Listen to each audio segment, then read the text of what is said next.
Olá, muito obrigado por você se manter fiel aqui. Eu sei que as condições estão complicadas, eu estou de férias, não tenho aquela estrutura que eu tenho em casa. Estou aqui na casa dos meus sogros em Campina Grande, onde vou passar o Natal. E conto com a sua compreensão, que aliás eu tenho contato sempre, tenho que agradecer por essa compreensão, você que me acompanha, você que me apoia, você que continua me seguindo e que faz os seus comentários sempre construtivos. Olha, eu hoje tenho que pedir desculpa também pelo tema que eu escolhi. O tema não é novo, aconteceu, a infâmia ocorreu no domingo. Hoje nós estamos na quarta-feira, 22 de dezembro de 2021. Mas eu fiquei remoendo, porque é uma baixaria, mas é uma baixaria tão idiota, tão estúpida, tão grosseira, que eu finalmente resolvi abrir esse vídeo relatando e comentando para não deixar passar despercebido, né? Então é o seguinte: o senhor Jair Bolsonaro, presidente da República, eleito legitimamente, foi ao Guarujá, subiu numa lancha e, em roupa de banho, dançou e foi filmado um funk de um tal de Thales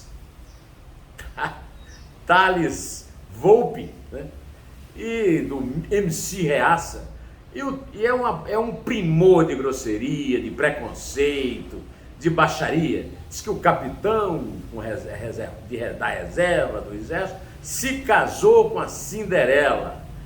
E as de esquerda têm mais pelo que cadela, né? Primeiro, um uso exagerado para bajular dos contos de fadas infantis, né? Eu não tenho nada a reclamar da comparação de Dona Michele com a Cinderela, mas digamos que foi um exagero, né? Um exagero realmente, inclusive, que reforça a grosseria seguida, que as mulheres de esquerda têm mais pelo que cadela. Ou seja, ele nem chegou, o autor da sabugice nem chegou a comparar as mulheres de esquerda com as cadelas. Diz que elas têm mais pelo que cadela. É uma afirmação abjeta. A dança do funk é nojenta, mas é o símbolo do que é o desgoverno da República da Baixaria, do insulto, da grosseria, que é o Brasil sob Bolsonaro. Não reclamo da legitimidade dele, foi eleito, foi empossado, a candidatura dele foi registrada regularmente na Justiça Eleitoral e não houve um processo de impeachment que o retirasse do cargo, infelizmente. A verdade é que temos que lidar com isso, né?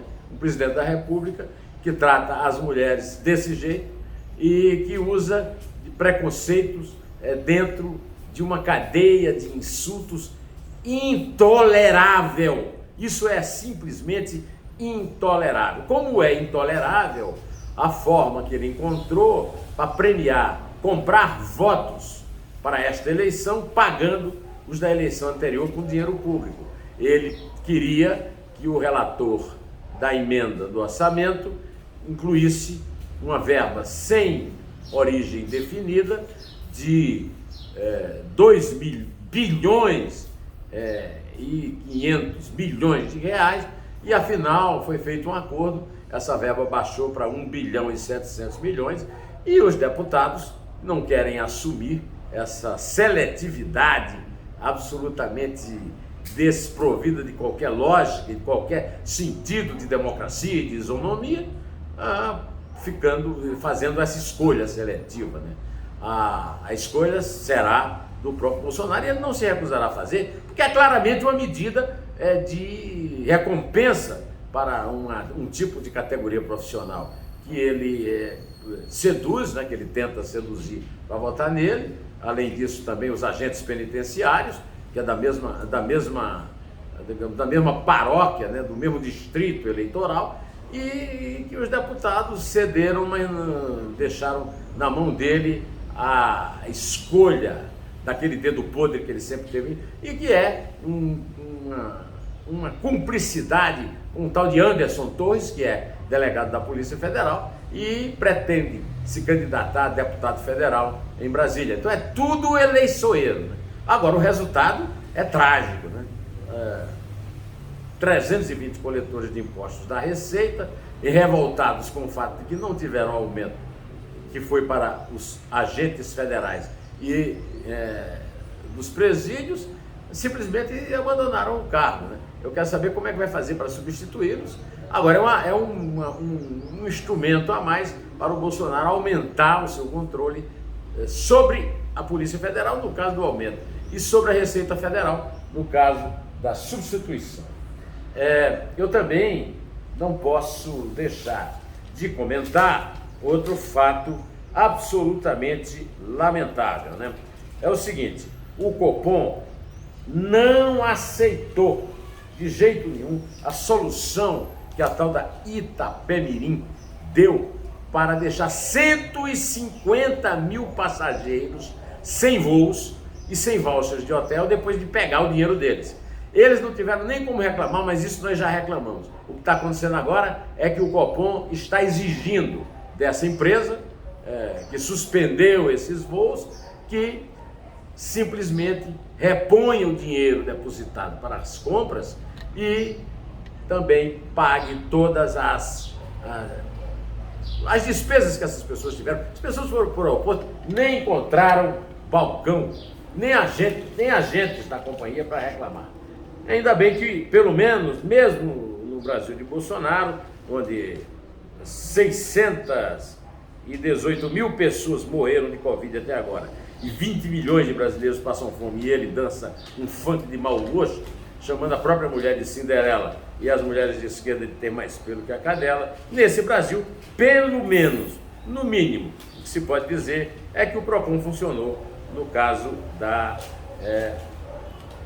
específico da Itapemirim, porque simplesmente a Agência Nacional de Aviação Civil, ANAC, deixou rolar tudo, né? E o governo federal, o Bolsonaro, fez propaganda da Itapemirim na live que ele fez recentemente, dizendo, fazendo onda aqui, né? Uma grande companhia. Agora, a obrigação dele é voltar na próxima live, né?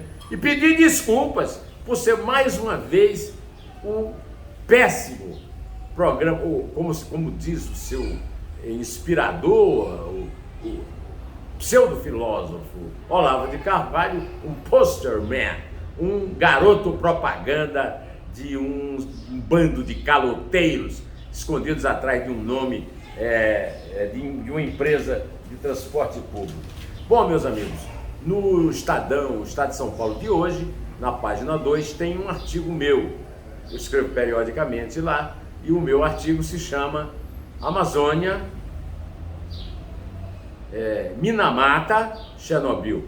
Amazônia é a nossa Amazônia, Minamata é uma região do Japão em que nos anos 50 foi descoberto um grande surto de vítimas do mercúrio, um mineral tão valioso quanto o ouro no mercado, e que é usado pelos garimpeiros para separar o ouro dos dejetos bateados, né, nos rios.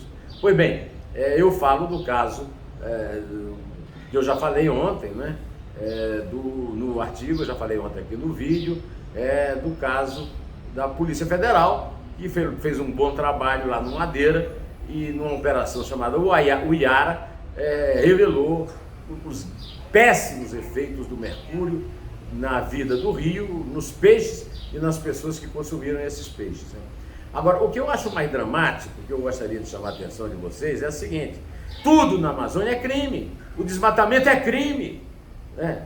Os incêndios são criminosos, e os garimpos também são crimes, muitos deles. Eu estou recomendando, inclusive, muito o Dois Dedos de Prosa que eu fiz com o Edilson Martins, e que está no ar desde o fim de semana, em que ele diz claramente que 97% dos garimpos do Brasil estão na Amazônia, pelo menos 17% deles são criminosos. E eu venho dizendo isso desde o tempo da Constituição. O problema da Amazônia é criminal, não é ambiental só, né? E o meu amigo Zeca Cunha, um grande empresário, meu guru da área econômica, me lembrou que o cromo, que o mercúrio é um produto importado, não se produz no Brasil. Então não precisava nem interditar fábricas, simplesmente impedir a entrada na alfândega. Mas quem é que faz isso? Desde o tempo que eu sobrevoava a Amazônia, ainda no regime militar, nenhum governo federal coibiu o crime na Amazônia, levando ao fato, né, obedientes ao fato de que os madeireiros internacionais, principalmente, são bandidos, quadrilhas, que não podem extrair madeira em nenhuma outra floresta do mundo e vem para a Amazônia se associando com políticos nortistas que mandam no Brasil. Um outro assunto ligado ao governo federal é o chefe do gabinete pessoal de Jair Bolsonaro, aquele que disse que no governo dele não tem corrupção, chamado Célio Faria Júnior, e sua mulher, Vanessa Lima, que acabam de comprar um terreno na Zona Nobre lá de Brasília, no valor de R$2 milhões para construir uma casa. Eles estão restritos às limitações salariais dos servidores públicos, R$39 mil por mês, que é o salário de um ministro do Supremo, e estão fazendo essa compra, segundo a Justiça, de uma forma abusiva, porque não tem renda, essa renda de que eu falei aqui não é suficiente para ter a movimentação que eles têm. E eles têm também cargos em alguns conselhos de empresas ligadas ao governo. Então, além desse caso, eu gostaria de falar com vocês a respeito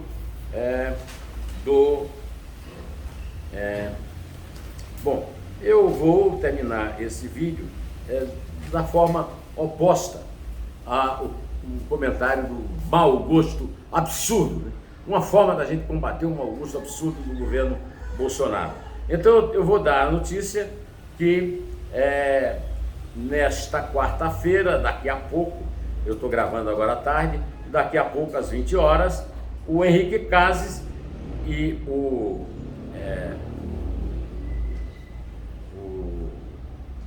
Marcelo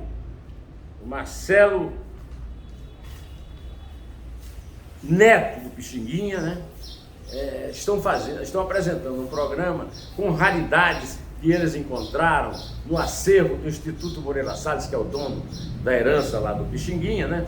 E estão, inclusive, revelando 10 músicas inéditas do maior músico brasileiro. Eu já contei para vocês que eu conheci o Pixinguinha lá na casa, aqui em Campina Grande, na casa de Manuel Israel, amigo do meu pai, que era um grande músico, como meu pai também era músico, e ele me disse: esse aqui é o maior músico do Brasil. E aí eu contei para vocês, né, que eu, no Rio de Janeiro, numa mercearia, né, no centro antigo do Rio, encontrei o próprio Pixinguinha em 1970, quando eu estava chegando ao Rio, e não tive coragem de abordá-lo. Depois ele morreu, 3 anos depois eu escrevi sobre ele, e sempre me arrependi de não ter dito: olha, o Pixinguinha, eu sou teu fã, e o músico que era compadre lá do meu pai dizia que você era o maior músico do Brasil, e continua sendo, né?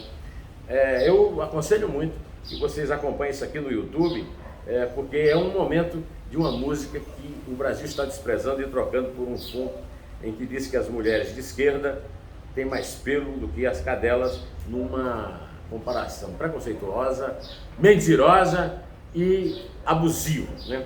Eu quero também contar que aqui em Campina Grande eu tive a sorte de encontrar vários seguidores entre os 321 mil aqui do meu vídeo no YouTube, entre eles o Beguinha, meu colega, o Eduardo Amorim, que é dono da La Suisse, que é uma doceira que faz o meu doce favorito, cartola, como ninguém.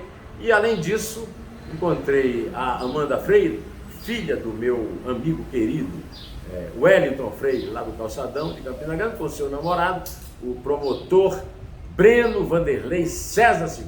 Brincamos muito com ele, dizendo que eu sou fã de um xará dele, que era o Júlio César, Caio Júlio César, que eu traduzia no seminário.